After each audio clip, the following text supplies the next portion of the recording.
So to try to continue on from the day yesterday, where we had this broad expanse presented to us by Tom, which pretty much covered everything that our organization is currently engaged in some form, which is very broad and also very deep. And then Hussein's excellent insight into the development of the Silk Road and some of the history of the dialogue of civilizations, the dialogue of cultures that we are going to be recreating with the new Silk Road, which Helga Zepp-LaRouche and Xi Jinping are currently the champions of.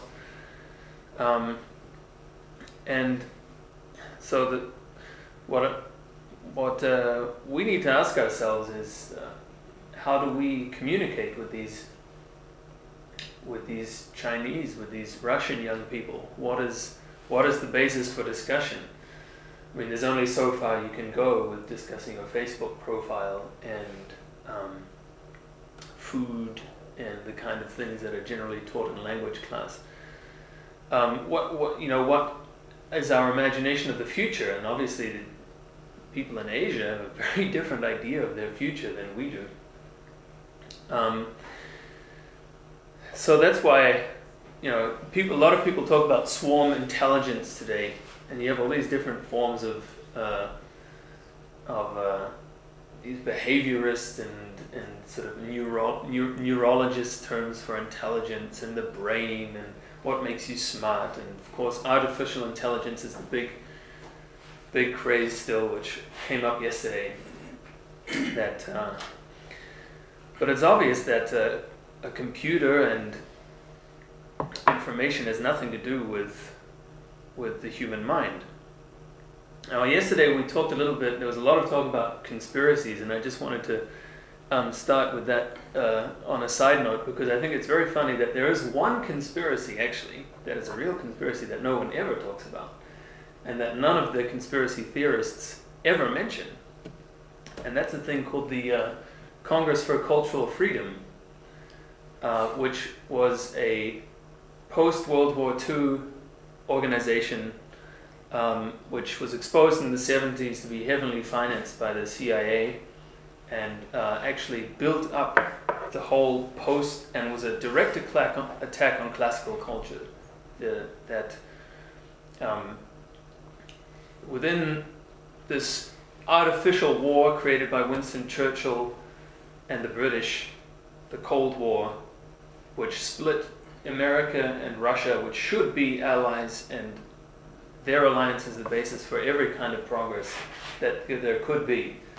I mean, it's become very obvious in the field of narcotics and the fight against narcotics, the exploration of space, securing peace. Only if there is an alliance between Russia and China, Russia and China and the USA, can any of that work. So within that Cold War, you had this Congress for Cultural Freedom, which said that, okay, well, Stalinist society is an authoritarian society, right? And therefore, we need to, the way that we're going to subvert the Soviet Union is by supporting free intellectuals in the West that are anti-authoritarian. One of the major ones, it's a very bad picture here actually, but this guy here, Theodor Adorno, wrote, I think it was together with Hannah Arendt, that they wrote The Authoritarian Personality. Basically, the idea is that anybody that says there is such a thing as truth is authoritarian, and therefore you're one step away from being a fascist, right? That's the argumentation. And Theodor Adorno, just on the side, is the guy that actually invented the idea of music charts. Right? Radio music charts, the top 10 3 to 5 minute pop clips of repetitive beat music that dumbs you down. He actually conceptualized that idea that you should have this rating of repetitive music. Now the point with that is that this has obviously taken an entire life of its own, but the 68er revolution and the culture and sort of the freak out of a whole generation to say, it's all about me now. my pleasure, my immediate satisfaction. That's what is important.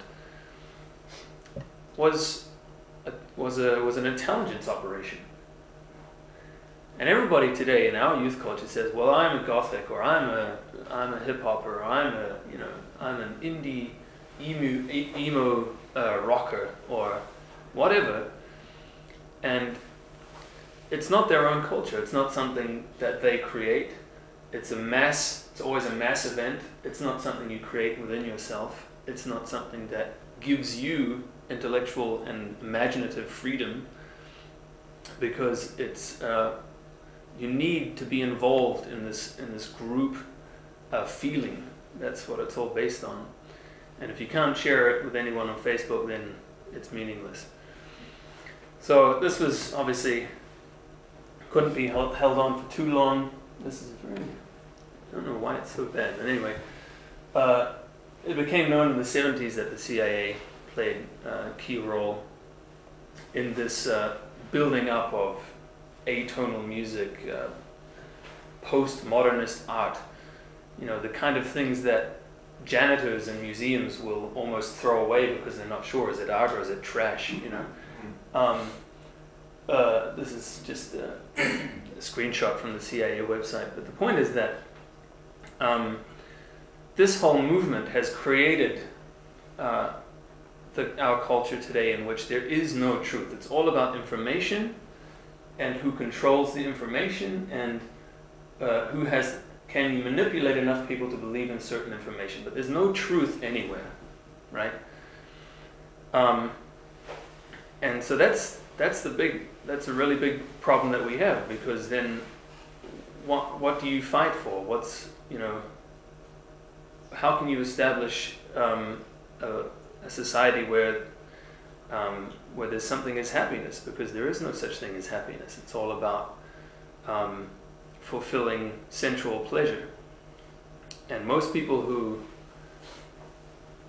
are running after all the different kind of new media crazes, they're not happy, and they're not able to find happiness. You have to always find some kind of new pleasure. Yeah. But isn't the problem that people are defining that as being happiness?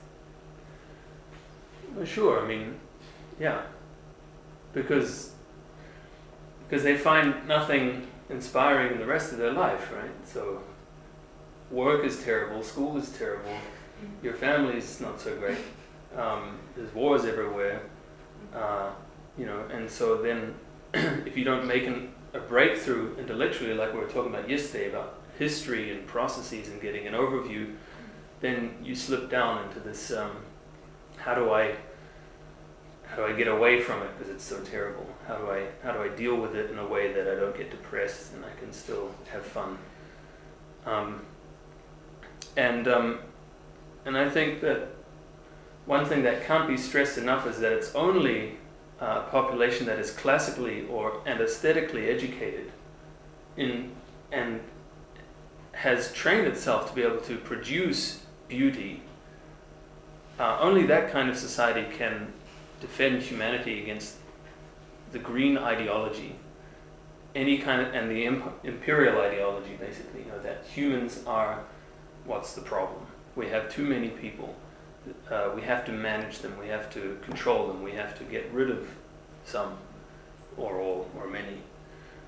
This idea that man is the problem. And Xi Jinping, I think, addressed this very well. I don't know why this is all so dark. Anyway, this is just a screenshot from his speech at UNESCO when he was on his trip in Europe, which is quite fantastic. It doesn't help. It's some thing you'll see. Don't worry about it. There's not much to see. It's just a headline. And it's quite a fantastic speech, actually, because he's addressing the international community in different nations and saying, how do we? It's a real flanking operation, actually. It's addressing the conflict in the world today on a higher level and say, how do we deal with one another, right? Instead of being for or against the West or Russia or Ukraine or Assad, we have to create a new basis for understanding, because otherwise, you know, as Hussein was saying yesterday, there's always something in the past that you can use to say, I have to kill you, or this person should be at war with this person. And those things can only be really dealt with if there's a new meaning to work together. And his speech is very poetic. It's basically full of metaphor, where he's trying to describe that it's only through insight into someone else's culture that you can actually work with them in a dignified way. Much in the same way that, you know, it's very easy to misunderstand someone's intentions and react only to what you see them doing. But if you have insight into why they're doing what they're doing, you can help them, you can talk to them, you can say, okay, I know why you're doing this, and we have a higher objective. Like Kennedy addressed in his last speech at the American University, where, you know, he said, we all breathe the same air. All mothers in all countries want to see their children have a better future, and that is what unites us. That there's a yearning for a life better than that which has been, and so therefore, fundamentally, there's nothing to say we have an enemy that we cannot talk to. Right? And it's also very provocative, but it requires vision and it requires leadership. And one of the people that obviously had that kind of vision was Lincoln, and he was a great fan of Shakespeare, and we're going to talk a bit more about Shakespeare today because he is simply so fantastic, and there are so many levels to his works and his poetry. This is also impossible to see, but never mind. I'll start with something else, which I hope will be better to see. Lincoln studied Shakespeare throughout his life. He had a lot of his favorite works were, which he studied the most, were King Lear, Richard III, Henry VIII, but especially Macbeth. He said Macbeth is the best. And there's a part from Macbeth which he I think it was an envoy to France that was traveling with Lincoln up the Potomac River on the steamboat, and he was reciting Macbeth to the people that were with him the whole time. And he kept coming down to this quote here, which you can't see, don't know why.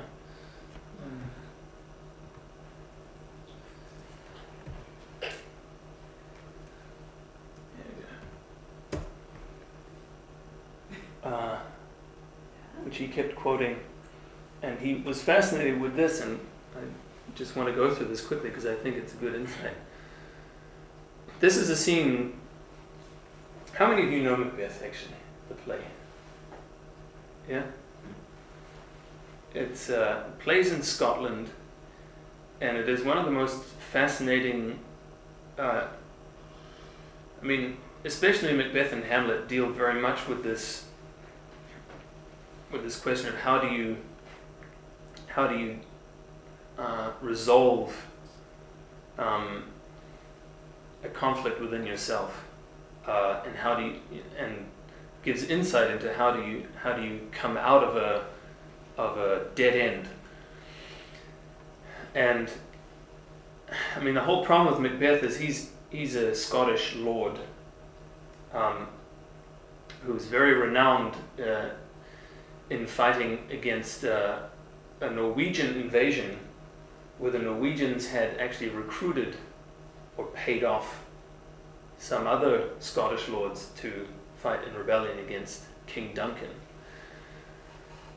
And so the whole point, I think, of the play is very much to show that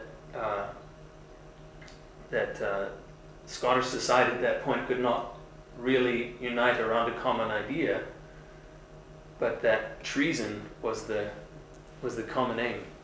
That treason, everybody was that in treason and intrigue sort of dominated their society.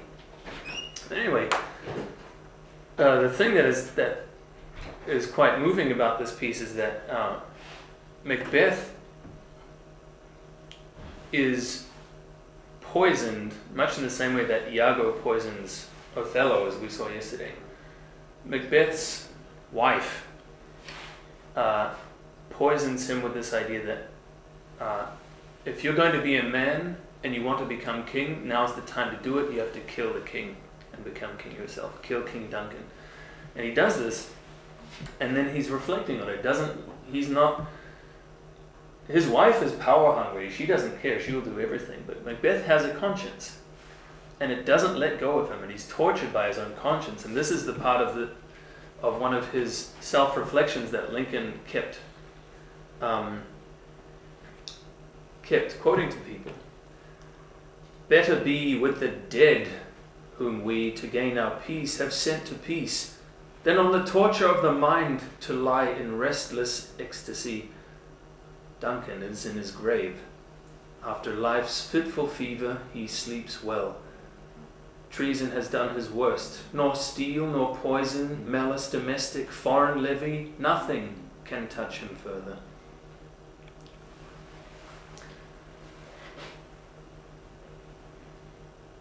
Where Macbeth is more or less saying, it's actually better to be dead and to rest rather than be internally tortured by your own conscience that you have done this crime and you have sent someone to their death, right,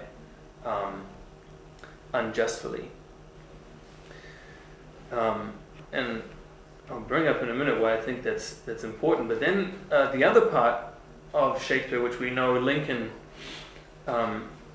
especially paid attention to, was this short monologue by King Claudius from Hamlet. There's a similar theme. Claudius has killed his brother to become king, actually. It's much worse. He was even his brother. And he married his former sister, which was his former sister-in-law, yeah. The former wife of his brother, he then took to his queen when he became king. And things, he notices at some point, he has some premonition that things are not working out, that people are going, that the effects of what he has done, that natural law is somehow closing in on him, because the effects of his unnatural act of killing his brother to become king has set off a whole train of events. People are going crazy, it's Hamlet especially, but people are dying, getting killed, there's unrest, he can sense things are not going to be, I'm not going to be able to enjoy just being king and I have the power and nobody knows that I killed my brother. And much less so because he himself his conscience is holding this up to him. I'll just read this to you. Oh, my offence is rank, it smells to heaven, it hath the primal eldest curse upon it, a brother's murder. Pray can I not, though inclination be as sharp as will, my stronger guilt defeats my strong intent, and like a man to double business bound I stand and pause, where I shall first begin, and both neglect. Oops, Jesus Christ. I should have the part of the book, I guess. What if this cursed hand were thicker than itself with brother's blood?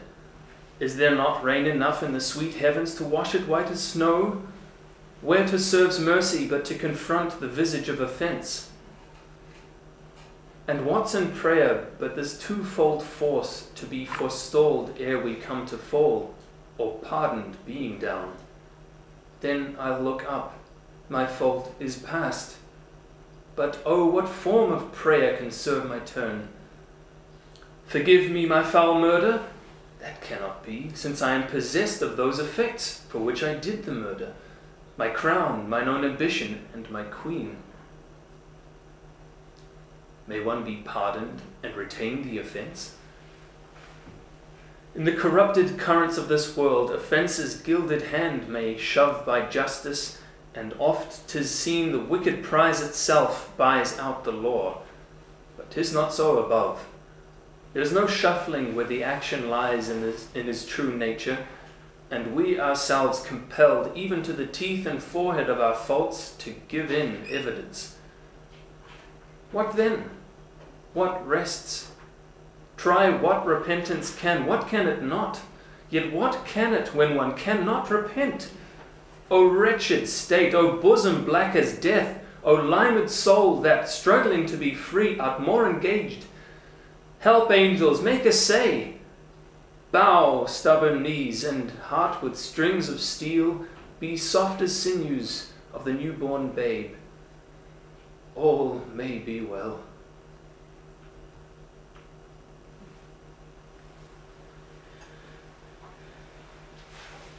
You more or less follow this monologue? Completely torn inside.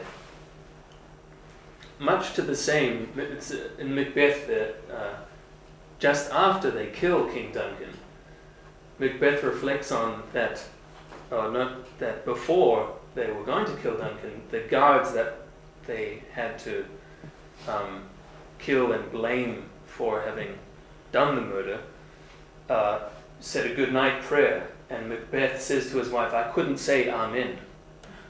I could not express that, a prayer to God to keep peace on earth, because I was so struck by the deed I was about to do. And it's very similar here. Claudius wants to make peace with the heavens and somehow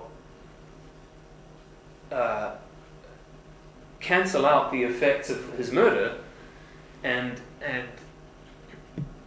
he's unable to do it. He realizes that he has created the condition which is driving everybody around him mad. What is he saying at the end?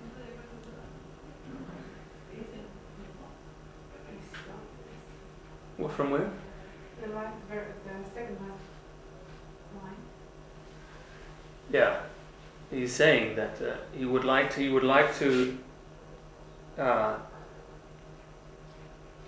be able to bow down and say a prayer, but he says that his heart is with strings of steel, and he would like his heart to soften away from and come out of this condition, this power-hungry, mad condition that has led him to do the deed, and to be able to be soft enough to repent, and so he says, heart with strings of steel, be soft as sinews of the newborn babe. Sinews are other things that hold muscles together, or that the muscles pull on, right? And so, what is the newborn babe? Because that's the softest you ever get, is when you're freshly born. Yeah. So he's unable to open up and and it's also because the newborn babe is the most innocent of all, right? So he's calling to, how can I get rid of my guilt, so I think it's a powerful reflection that Lincoln has Lincoln, who is so steeped in a belief in the good, right, that the good will triumph. I think that he loves these pieces the most because he sees what power the good actually has. That even those that do evil deeds, there's no one that escapes from their conscience. And especially the higher the crime on the level of a state where you become king, right, by killing another king. And Lincoln, in the Civil War, fighting against slavery, one of the great evils of mankind, dealing with a system that goes against what he believes in most, which is that all men are created equal, that he enjoys this reflection. Goddag, hold da kæft, der er mange. Vil du gerne være med? Nej, ikke nu. Hvem er står den med havesat? Jeg kommer ikke med dig. Nå, du styrer. Det gør ikke noget. Jeg er ikke klar over Hvad spurgte du? Hendes kommer hvad?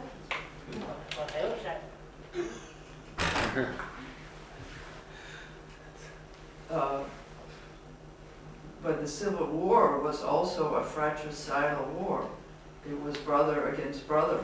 Yeah. And also if we think about political strategy, about how you can defeat an enemy even which is stronger, it's also this idea that because, I mean, Lincoln really believed that the right was on his side, that God was on his side, yeah, and that the immorality of the Southern cause would eventually, he said, I don't know how we're going to defeat them, but it will be done, and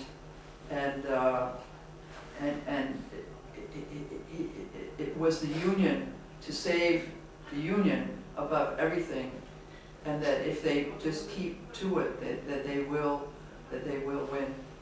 And it's also what he appealed to in his second inaugural address, where he says, charity towards all, menace towards none. That he's appealing to this good. He's saying the people in the southern states will be part of the Union again. We will overcome this evil, and we will reconstruct the South, and this wicked view of man that slavery has, people will reject it themselves, right? And he brings this up in a letter to an actor where he says this monologue is much more important than the to be or not to be soliloquy of Hamlet, where he's questioning whether he should act and risk death, well, he doesn't know where death will lead to, or should he step back and say, okay, I've got to suffer what injuries the time brings.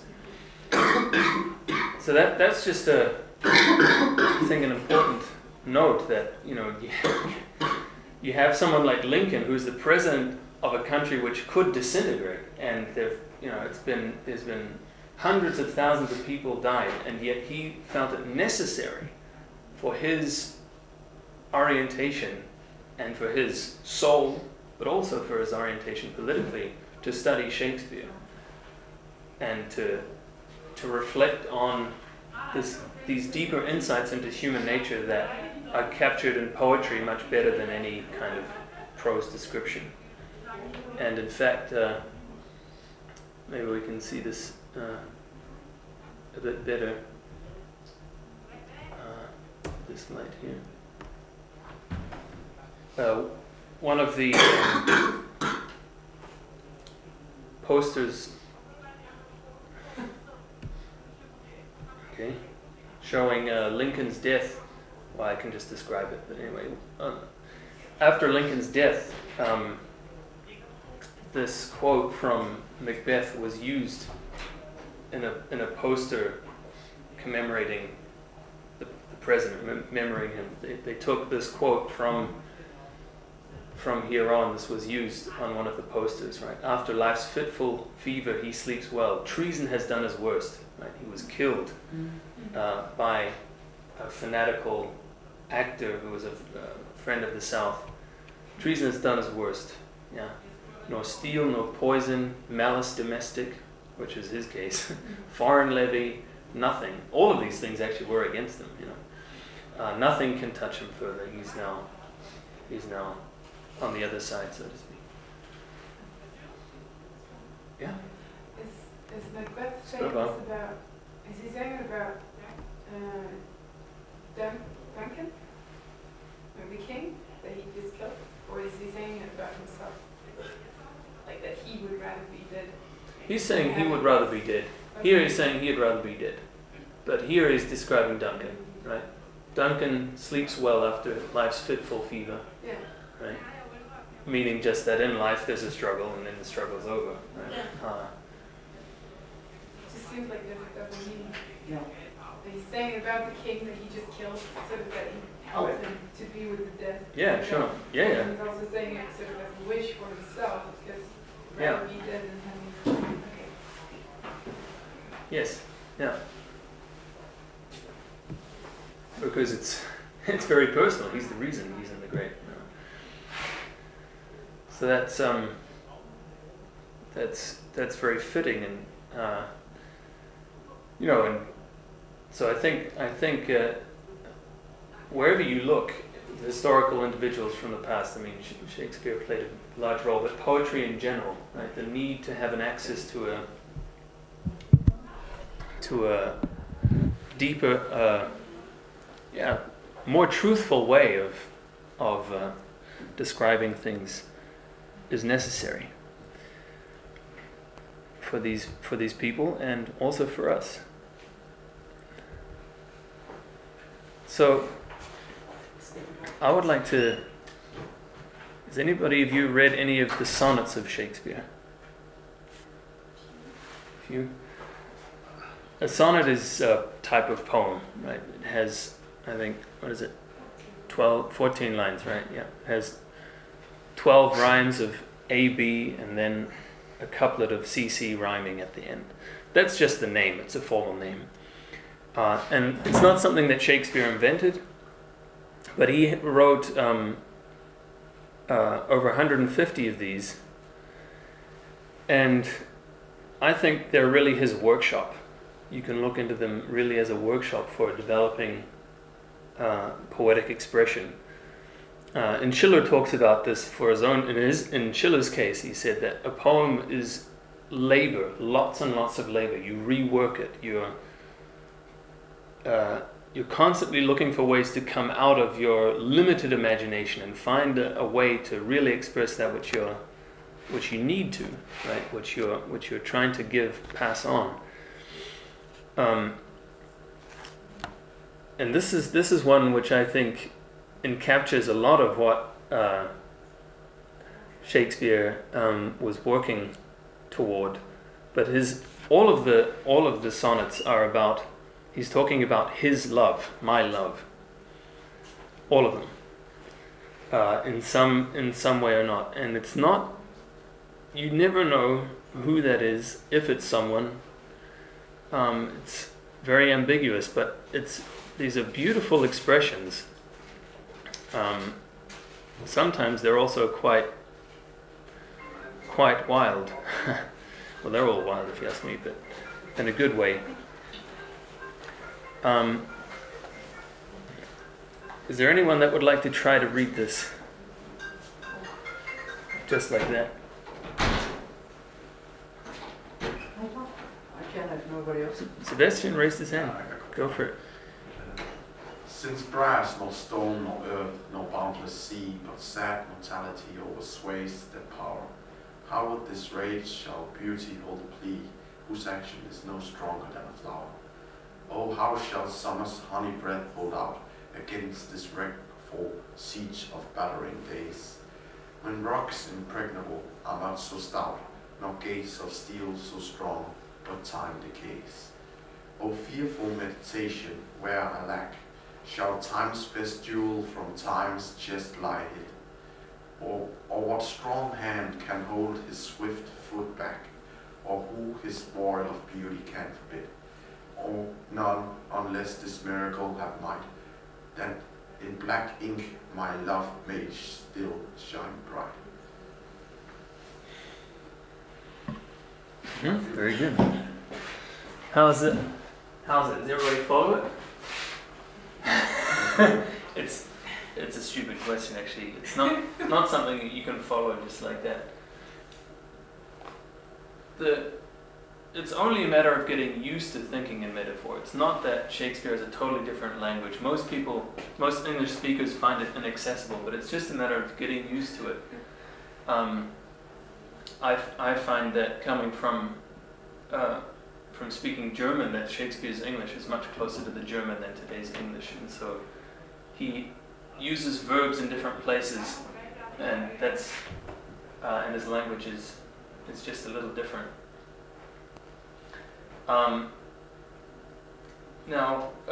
Helga Zettler-Rouch wrote a great article in 1984 about the recitation of classical poetry, where she walks you through, if you want to recite poetry so that you really that you can really transport the meaning, there's a number of steps you have to go through. And she makes the point that, of course, at first, you have to let it work on you. You have to let the poem affect you. You have to be open towards what am I being told here. Then you have to go about and somehow destroy it by taking it apart. You have to dissect it and write down in prose what is being said here. Do I understand these concepts? Can I describe it in my words, right, in some way? And only after you've done a good attempt at that should you try to learn it by heart. She just makes the point that if you try to learn something by heart too early, then there's a lot of habits, bad habits, conventions, mistakes that you will also learn by heart, which have no cause in the poem, right? There's no reason. And a lot of the sonnets, this one also, the question of immortality is being brought up. He's reflecting, and he's in the first ones, he's very clearly admonishing his love or his person. You're beautiful now, and I don't think we shouldn't be too quickly to say, it has to be physical beauty, although it could be. Let's say it is physical beauty. You're beautiful now, you're 25, you're 35, but you're also not going to, he's already sort of telling this person, you're going to be wrinkled and old at some point, right? And then you're also going to be gone. So you better work now to make sure there's someone after you in your image to carry this beauty further, right? So it's very much admonishing this person or this group of people or whatever, to think about posterity. In this case also, but he's describing something. What do you think he's describing when he says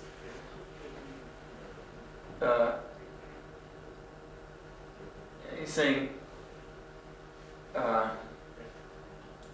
nothing of these things, not brass, which is not the hardest metal, but it's a relatively hard metal, brass, stone, earth, boundless sea, right? All these elements. Sad mortality o'ersways their power. Right? They are subject to change. They will be ground down, they will decompose, they will evaporate, they will change their position. So this rage, right, sad mortality, he's describing the violence of mortality to affect everything. Nothing made of material can last forever. How would this natural forces? Yeah. How with this rage shall beauty hold a plea whose action is no stronger than a flower? Right? Not that she exists as a flower and you can chop her off, but the action of beauty is in the eye of the beholder, right? The person that is affected by beauty. It doesn't seem to be a very powerful thing when you compare it to all these others. Oh, how shall summer's honey breath hold out against the wreckful siege of battering days? Right? Reiteration. How does this sweet perfume? How can you keep it when the storm and wind that's going to just blow the whole thing away? When rocks impregnable are not so stout, nor gates of steel so strong, but time decays. We saw this Portuguese fortress that Hussein visited yesterday. It's pretty much on the way to crashing down. You go to Rome, look at all of the great monuments built up by the Romans. Colosseum is half falling apart. Most of their aqueducts are crumbling. Also because under the austerity policies, Italy doesn't have money to build them up again. But nothing that man builds up will remain. Some of you might know John Keats' Ozymandias poem, where there's this, there's nothing left of great King Ozymandias but a little piece of stone in the desert, saying, "I am King Ozymandias, tremble ye," I am the greatest king of all kings, and there's nothing left of him to prove that.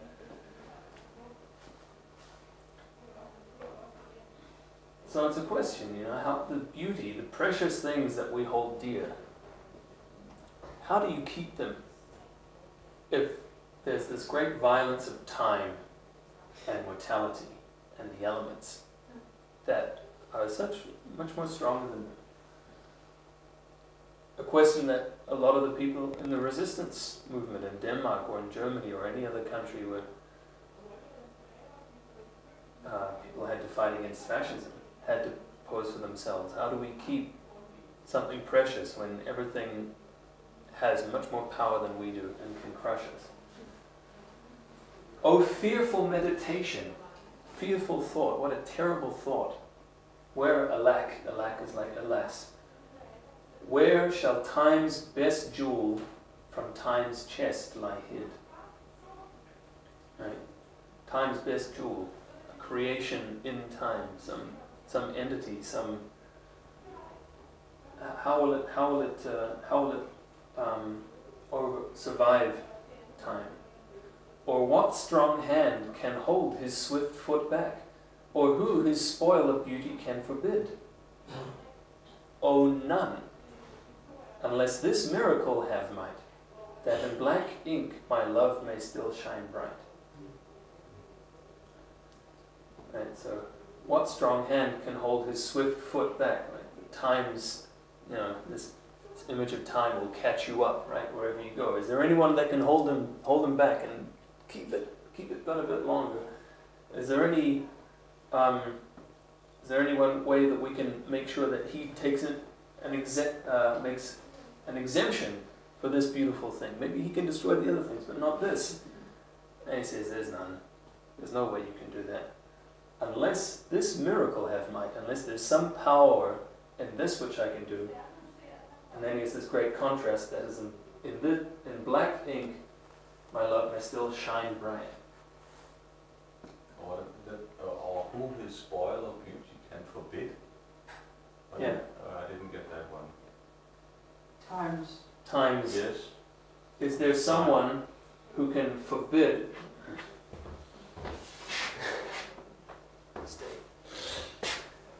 Is there someone that can prevent time from destroying beauty? Spoil of beauty is to wreck beauty. And so there are a number of things in here that are if you want to recite it really well, I haven't worked on it a lot, actually at all, but Shakespeare gives tools for you to work with, and the form of the poetry is not unimportant because you can use it to understand how to say it. So one thing is that this is sort of a helpful one because he has commas at the end of each line except for hold out. But just because it's going over to a new line doesn't mean you should just stop, pause after each line. That's just the verse form because there are 10 stresses, 10 syllables in every line. That's the standard. It's called iambic pentameter. Penta being 5. So there's five sets of stresses and non-stresses. Since brass, nor stone, nor earth, nor boundless sea. Bum, bum, bum, bum, bum, bum, bum, bum.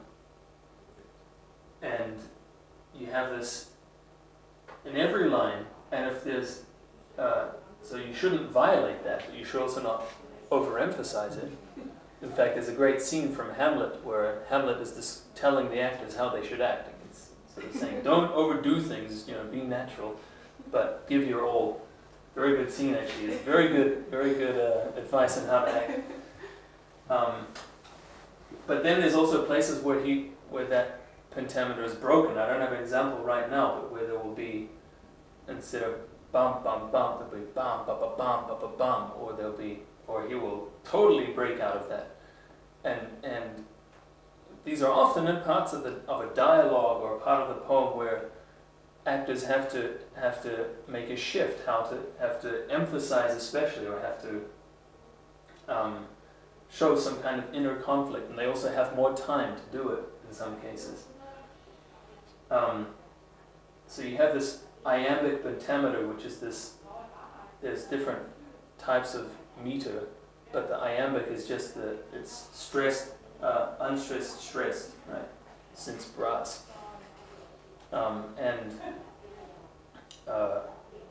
That's also very English, actually. A lot of English is like that. It's quite natural to the language, whereas French would be different, right? In English you say feather, but in French you say feather, and it's different. So it's quite natural to the language. How about Italian? What? How about Italian? I don't know. Italian is mostly too fast for me to understand. No, I don't know. You'd have to ask Liliana. I have to think about it. And so you have this rhyme here: see, plea, power, flower, out, stout, days, decays, alack, back, hid, forbid, might, bright. We're lucky in this case that it works even in today's pronunciation, but there are some that don't. That's a different subject. But so that part of the form, you could say it's a form. It doesn't really have content, right? But it has a poetical effect. There's a reason why they use it. And of course, when you have two rhymes that then come together at the end, it has a conclusive effect, right? That okay, somehow it's a natural, necessary wrapping up of the composition. And it is in that there is an answer, where there's all these questions the whole time. Question, how? Only in my black ink. Yeah. That's also a very precious element of all of them, that at the end, they call it a couplet, there's always a twist. Yeah. It's like in a joke, leading you far afield, and then there's an ironic twist at the end. Yeah. Yeah, I mean, and so there's a lot of layers to these. One can study it a lot further, but I really do recommend this, that you try to write down what you think you understand. And it's really amazing, because you find that you can write pages and pages and pages. And then it's really funny to compare those pages with the poem. And it's a powerful demonstration of how truth lies in metaphor. That you can only say things really that have a universal principled meaning with poetry. How did you say A, B, C, or the way it's what is that? Well, it's just it was just to say that there's an alternating rhyme. Okay. Ching, ching, ching, ching, and then as Michelle said, a couplet at the end where there's two right after each other. So both the meter and this rhyme actually also help to keep the motion, right? Because if you would have two rhymes in each one, it would be like go, stop, right? Because it would be a resolution in each line. But the fact that the rhymes also alternate help to keep it going forward. It's moving somewhere. Right? If you would say since brass, nor stone, nor earth, nor boundless sea, you're totally out of the motion. You sort of it's like a car that's not moving correctly, and you're going against the stresses, because he's saying none of these things. It's not that, well, it's not stone and it's not earth, because then it could be something else, well, maybe silver.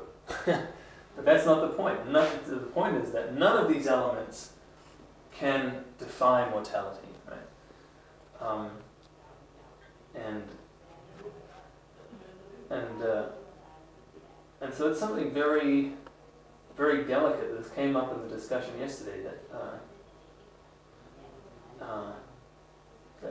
the subtleties and the beauty lies in things which are quite delicate.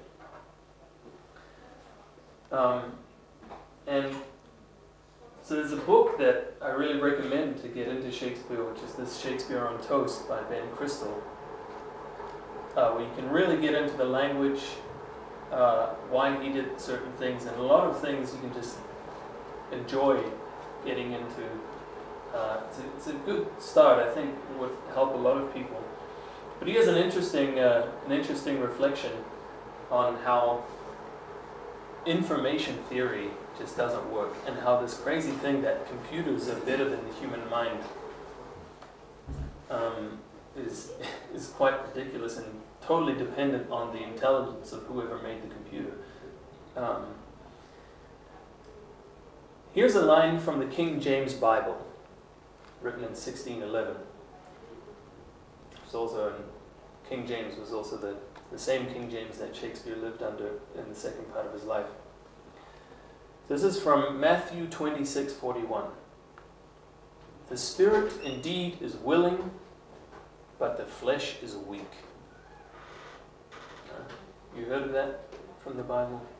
This idea that the mind wants to do something, the spirit wants to do something, but the body and the senses and the pleasures, they somehow, they hold you back. You know you should get up and do something, but I'd rather sleep in bed and drink coffee and go back to bed again. He said a friend of his works in the development of artificial intelligence, AI. One of the biggest problems with successful AI is natural human language processing. In other words, getting a computer to tell the difference between, for example, the economic sense of the word depression and the psychological sense. Right? Is there a depression in the economy, or is somebody depressed because they don't see a way further in their life? A good way of testing an AI's language processing ability is to get it to translate a phrase from language A into language B and back again. In one of his friends' experiments, the computer took the line from the King James Bible, translated it into Russian, then translated it back into English. It came out with, "The whiskey is great, but the steak is terrible." The spirit indeed is willing, but the flesh is weak. Right.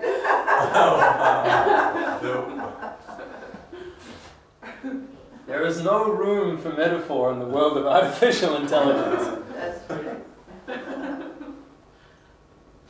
And then he reflects on that it would be really difficult to translate to be or not to be from Hamlet into Chinese, Mandarin Chinese, because they don't have the verb to be. He says, and so you can't really say, "Shall I live or shall I kill myself?" It's not really exactly what it's about. I don't know, but he says that the verb as such isn't there. So he says this because there's a lot of pressure to put everything in simple terms and modern terms. Why don't you just say it simply, keep it simple? Dumb people need a dumb language, otherwise they don't get it. But it's the other way around, and it just requires someone that can do that has insight, but they can transport it. It doesn't need a lot of study to get Shakespeare. The people that went to the Globe in Shakespeare's time were uneducated people. They were not literary scholars. These were normal folk that actually just wanted to have a good night out, But Shakespeare used his stage to get them out of the gutters and to think on the level of statesmen and to get them to think of the future and where are they going and what is life all about. Even though he used metaphor and language, which I can imagine that a lot of people probably didn't get a lot of the things he said. He also invented a lot of words. Actually, a lot of words today were not used before his time. But still, through the poetry and through the form also, with the rhyme and the verse and the meter, and getting his actors to have insight into this, people got it. It had a big effect. And there are a lot of other poets in his time, but you don't hear much of them today. And there's a reason for it. So I just wanted to end with that, with the one last insight, which I think is interesting. 2 further sonnets here, number 33. Oh, sorry, the one we read just before is number 65. This numbering doesn't mean anything. That's just the way that they were published. Some editor grouped them, but there's no reason to assume that they were written in the order that they've been published in. And I think this example here is also a good example for that. This is number 33. Is there anybody who would like to read this one? Did a good job. Otherwise, I'll do it. I can do it again then. Yeah. Full many a glorious morning have I seen, flatter the mountain tops with sovereign eye, kissing with golden face the meadows green, gilding pale streams with heavenly alchemy. Alan permit the basest cloud to ride with ugly wrack on his celestial face, and from the forlorn world his visage hide, stealing unseen to west with this disgrace. Even so my sun one early morn did shine, with all triumphant splendor on my brow. But out, alack, he was but 1 hour mine. The region cloud hath masked him from me now. Yet him for this love no wit disdained. Sons disdained. Sons of the world may stain when heaven's sun stained. There's probably a number of words that you guys are missing in this one, but you sort of get the imagery of the cloud moving in the way of the sun. Full many a glorious morning have I seen, flatter the mountain tops with sovereign eye. It's a great picture. It's like you think of the Alps in Switzerland or something. The sun rises up and they're golden, right? You can sometimes get great pictures, especially when there's clouds in the background. Kissing with golden face the meadows green. And it's a great thing. The sun, the morning sun and the evening sun, everybody knows it. Everybody that has tried to do photography also knows this is the best time to take pictures because you just have this great color. Gilding is like to layer with gold. Pale streams, so streams that are usually not so interesting, with heavenly alchemy. And alchemy also another, trying to make gold. Like when you see it from a plane, when you're flying, yeah, you see the sun reflecting on the rivers. Looks like streams of gold, yeah. Right. Shakespeare was never in a plane, but he knew. Anon is just like immediately or suddenly. Anon permit the basest clouds to ride with ugly wrack on his celestial face. How do you think he's using wrack? Is it like torture? Or is it like just to deface, to make a mark? Yeah, I'm not sure. Yeah, the rack is purple. Yeah.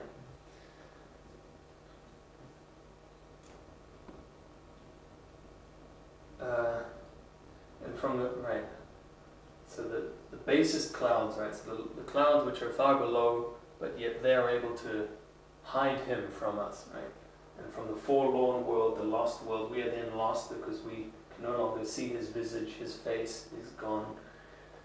Stealing unseen to west is disgrace.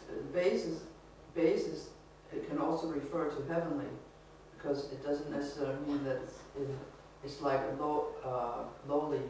Yeah. Yeah. I mean, compared to the sun, they're lower, right? Yeah.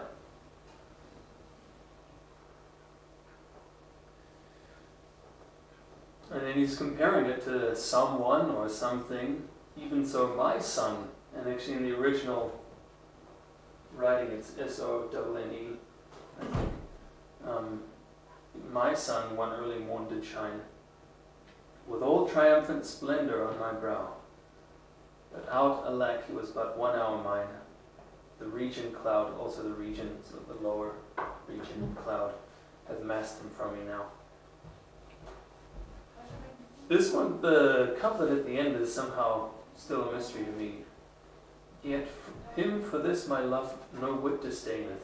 So he's saying, so even though this happens, my love for him is not at all reduced.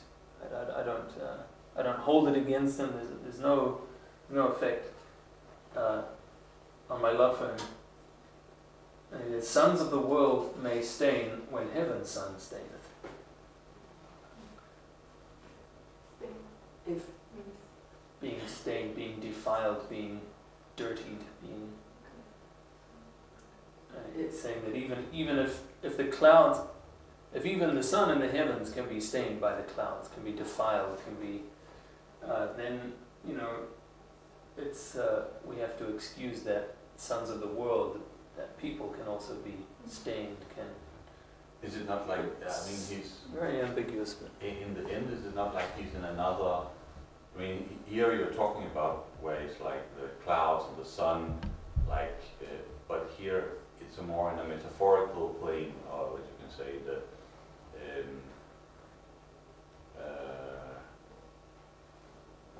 the mind of the realm of the mind. In the last, that's what I'm thinking, that it's like this is the composition. maybe, yeah. So it's like,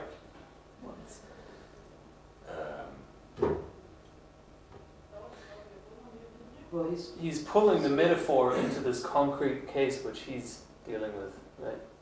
He's reflecting on the role that the sun has in the clouds that get in the way and destroy the effect of the sun. And he's somehow pulling it into this conflict, that there's someone or something that has to leave or has to go, and so therefore it's hidden from him. It's all very metaphorical. In the end, like, yet him for this my love no with disdain. Him, could it be like son's God, or my son, whoever or whatever that is. he's It's speaking referring about to my the son. beloved. He's speaking about the beloved was only his for an hour, and then the beloved either went off to another person or But went is away. he saying of the metaphor of like,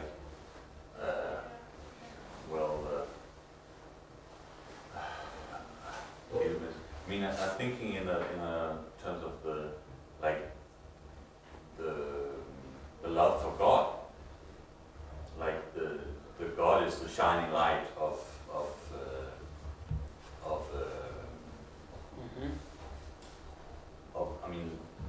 love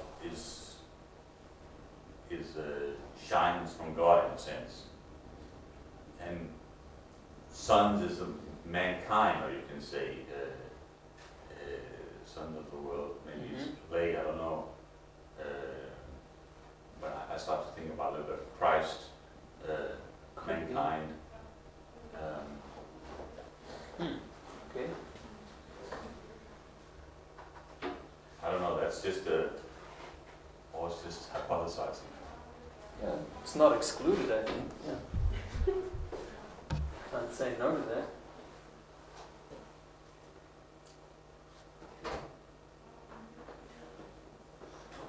Do you think? Yeah. So you're saying that okay, that's Christ, the love that Christ has allows you to see beyond the shortcomings of men. I mean that there's no cloud. I mean, in a sense, I was thinking that my first hypothesis that the clouds can cover the sun, but there's nothing that can cloud God, or what you can say, the love of God for mankind. There's no that can come in between. That's also true, but it's very quite personal. So I mean, it's the. That was just a hypothesis. What is pointing at that? Like, where do you see that in the text?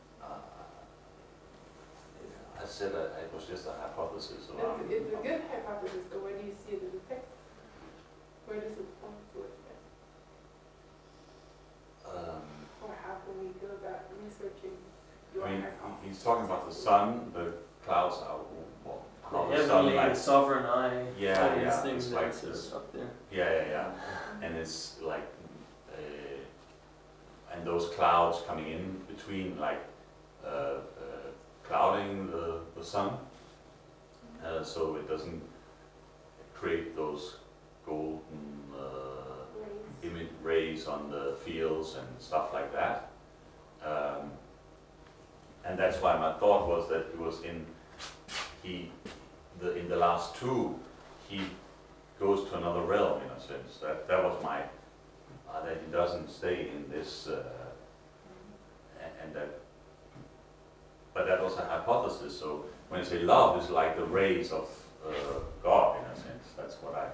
So this is just maybe I'm wrong. Could be. Hard to say. I mean, it's more. He's missing someone, right? Alack, he was but 1 hour mine. Someone or something is taken from him, or has to leave, or he is. In any case, he's parted from something or someone he loves. Yeah. And so he's looking for a way. Well, we're all made glad by when something we love is present. Makes everything beautiful, right? The sun, the morning sun makes everything gold. It's amazing, but also the cloud comes and covers it. Mm-hmm. But and then stealing unseen to the west with this disgrace, and then it sets behind the clouds. You don't even see it leaving; it's just gone. You know. And even so, my sun, one early morn, did shine. Right, and so I was blessed by this shining of this person. Mm-hmm. But 1 hour, mine, had to leave. So he's it's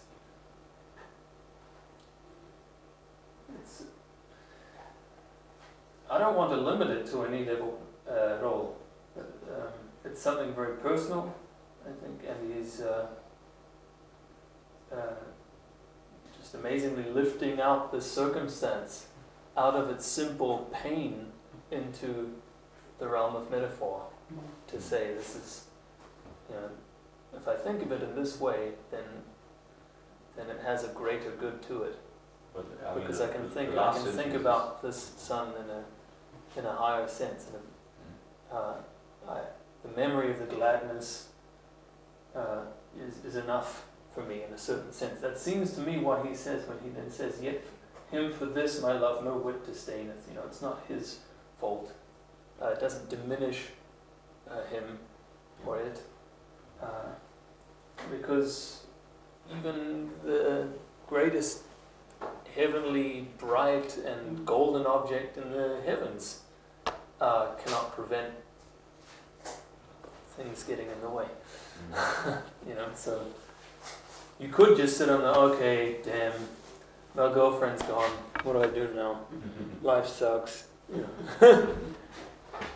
Well, the last sentence, He doesn't accept that. The last sentence is what I. Yeah, it's difficult, I think. You need to sort of mull over it more. I have to do that too. Sons of the world may stain when heaven's sun staineth. But the first approximation, I think, is that it's don't take it so harshly. When is it staineth? Because there's difference from stain and staineth. Stains. I mean. It's like does stain. It's like combining does stain with. It's not like to someone or something. Staineth. Yeah, is being stained, right? Mm-hmm. It's actually very good. I think it should be revived because it's like in the Danish when you add the s on the end, right? Like bruise is being used. But it's actually that heaven's sun is being stained Is that what? Yeah. Because heaven's sun is being stained by Yeah. the clouds. Right. So my love, the son of the world, can do something bad to make a stain, when even the sun in heaven is stained. But it's ambiguous, because sons of the world may stain. In other words, sons, the beloved may cause pain when heaven's sun staineth, because the parallel would be that the sun creates pain, or the sun is staining. Causing the pain. Yeah. Right, but in the whole poem, it's clear that it's not the sun that is staining, but the sun is being stained. Right. So it's a little bit of it is a twist there. It is a twist, I think, too. And we have this sonnet 52. It's a funny one. So am I as the rich, whose blessed key can bring him to this sweet unlocked treasure, the which he will not every hour survey, for blunting the fine point of seldom pleasure. Therefore a feast so solemn and so rare, since, seldom coming in the long year set, like stones of worth they thinly placed are, or kept in jewels in the carcanet. So is the time that keeps you as my chest, or as the wardrobe which the robe doth hide, to make some special instant special blessed, by new unfolding his imprisoned pride. Blessed are you whose worthiness gives scope, being had to triumph, being lacked to hope.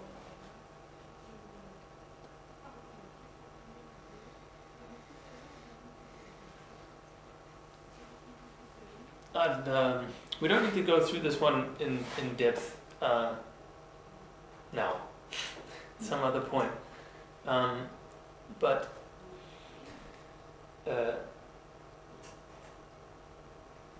even though these sonnets are called 33 and 52, very interesting if we look at this part of of Henry IV, Part 1,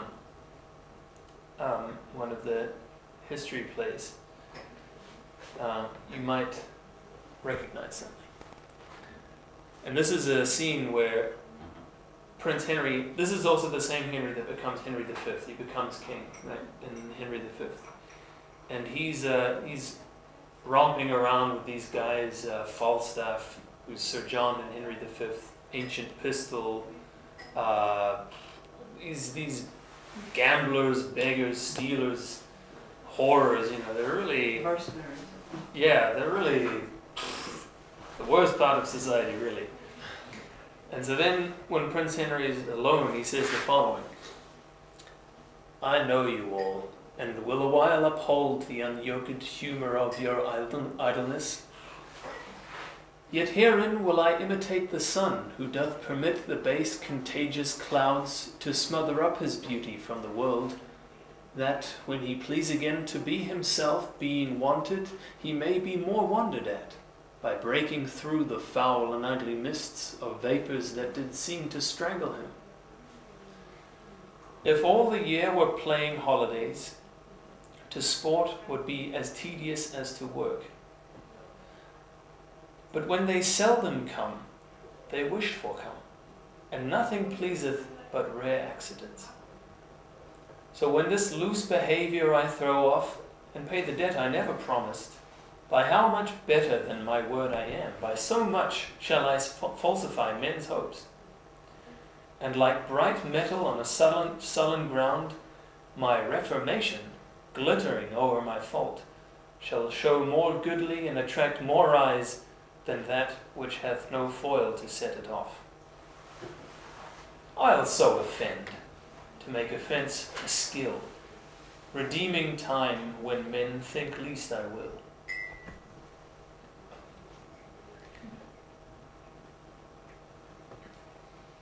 So he's saying, I know you guys, and I know what you do, and I'm going to play your game, and I'm going to go along with it, and then I'm going to throw off this charade, this game, and people are going to be like, wow, I'm so much better than anybody thought I was, right?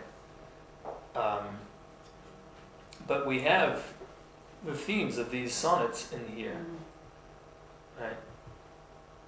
Who doth permit, I will imitate the sun. I'm going to be like the sun that allows the clouds to get in the way and defile me, and smothering up his beauty from the world, right? Which is it's a little bit different, but it's very much the same theme from above, right? Anon permit the basest clouds to ride with ugly wrack on his celestial face. And that whole theme. And then also this, if all the year were playing holidays, to sport would be as tedious as to work. But when they seldom come, they wished for come, the holidays. Right?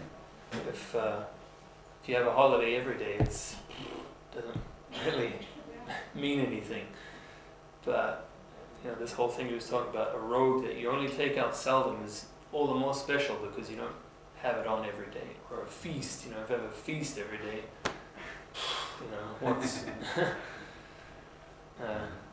what's that all about? And so I think it's interesting that you can really see. I mean, this is not a totally separated development, but that very obviously Shakespeare, either from the plays or from the sonnets, there's a continuous experimentation with these metaphors, and and he's working on it continually to improve it, and then he applies it as he best can to have the effect and to communicate that which he wants at a given time.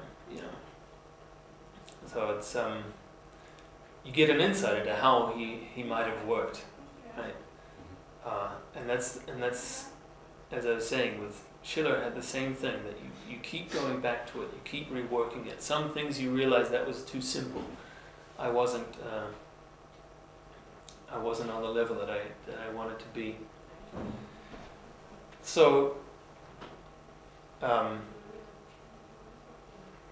we just need to. It's just an immense amount of treasure that you can discover by taking the time to look at it, and things really do work on the soul most when you take time to let it have an effect. And despite whatever hectic lives or that we have, if you take that time that you not only read something like you do in school, but you also let it have a reflecting impact on yourself, that's when you get the most out of it, and that's when you have something that you can call your own. It's not depending on a mark from the teacher or any applause from the outside world, but it's something that you've gained for yourself, something that Lincoln gained for himself, an insight into how the greater good works, or an insight into how beauty remains despite the fact that Shakespeare and all the people he knew had to die. His black ink set down, continued over, and inspired generations of people. And in studying that, we can reach out to others and give that to them, and give them an insight too. That they also can discover these things, that there's much more to their life than they thought. And I think that's going to become necessary, because if there's one thing we know, it's that that the future does lie in reaching out to to Asia, to developing the planet, to going out into space, to developing defense against asteroids. That is sort of the normal, we are explorers, that is the future. So how do we raise ourselves to the level where we can actually do that, where we can take part in that, and don't just become irrelevant to the world because we're so tied up with the little things that the current foolishness of Western society has made the holy cow of success and glory and progress and wealth and fame and all those kinds of things. So again, it's not only not to be part of the herd, but it's not enough to engage in information warfare and being against that which is bad. But there is a higher good in all of these things that we can make our own. And I would just encourage you to take the time, open up a Shakespeare book. We can also set up a group. There's a group that meets on Skype every Sunday evening, also tonight at 9 p.m. It's an international group. Some people in the US, some people in Germany, some people in Holland, some people here. We'll be studying A Winter's Tale, going through that. So we read it and recite it to each other and discuss it and try to get our own insights. But you can, there's no reason to think that you have to be a scholar or you have to have some kind of, title in the literary world to gain immense riches from any of these works. That's what I have for you. We can keep going with other things, but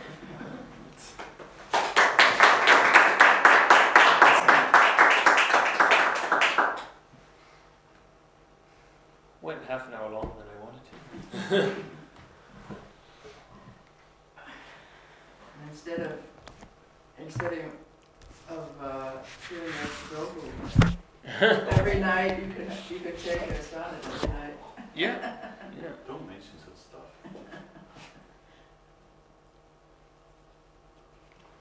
There's also a homepage we found that helps with some of the language questions.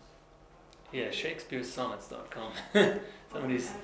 They have the original text from 1609, and then they have some of the words that you don't usually know from today's English.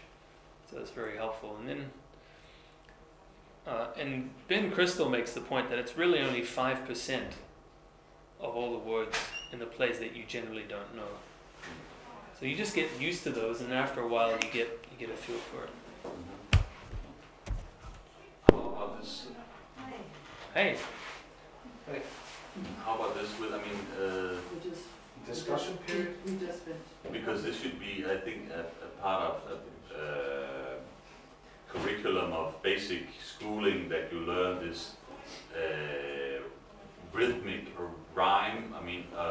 Rhythm in a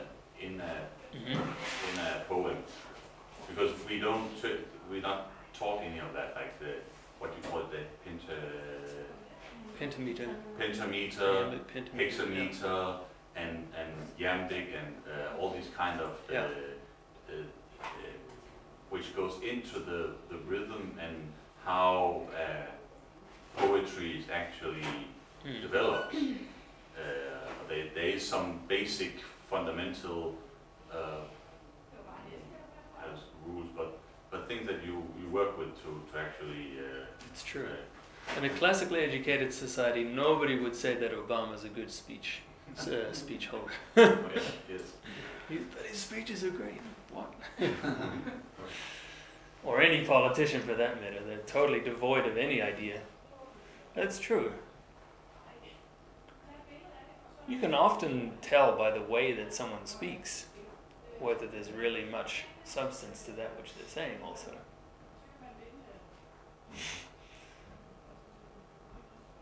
Especially in the political world, it's terrible. There's a standard way of speaking, and also the media.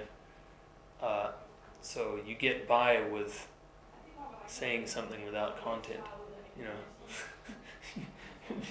These speeches of politicians today, it's totally meaningless. There's words that have no substance to them.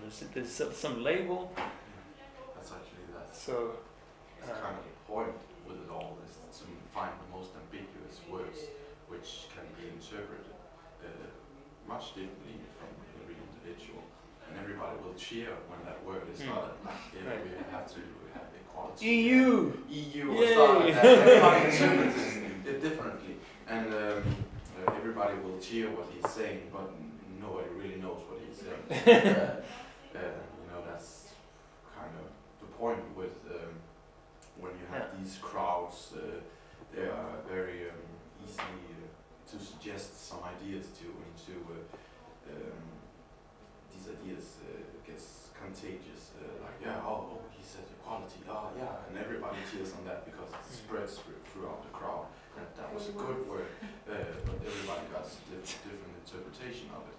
So, political speeches are about saying as little as possible. Yeah, or if you look at Hussein read to us this part from this briefing paper, right? Yeah. About the UK's move back to east of the Suez. That was totally mumbo jumbo. Like, if you look the way it's written, it doesn't make sense. But only if you have history and a poetic imagination, you sort of, okay, what they're actually trying to say is that, you know, when they say that we're going to help Obama with his Asia pivot, what does that mean? You know, Hussein was able to show, well, if we control the choke point of Asia with the oil, then we can help to kill them when the time comes. I don't write that explicitly. You have to be able to read between the lines there. What's the meaning here? And that's also something that you really get from studying poetry and really writing down, do I understand this? And I had the case that a number of poems that I tried to recite, when you learn it by heart, you notice the points at which you stumble, and you're like, what was that part again? You reflect, and it's like, I didn't really understand that part. But it also, it's a continuous work on yourself to see where's the intention in this piece. But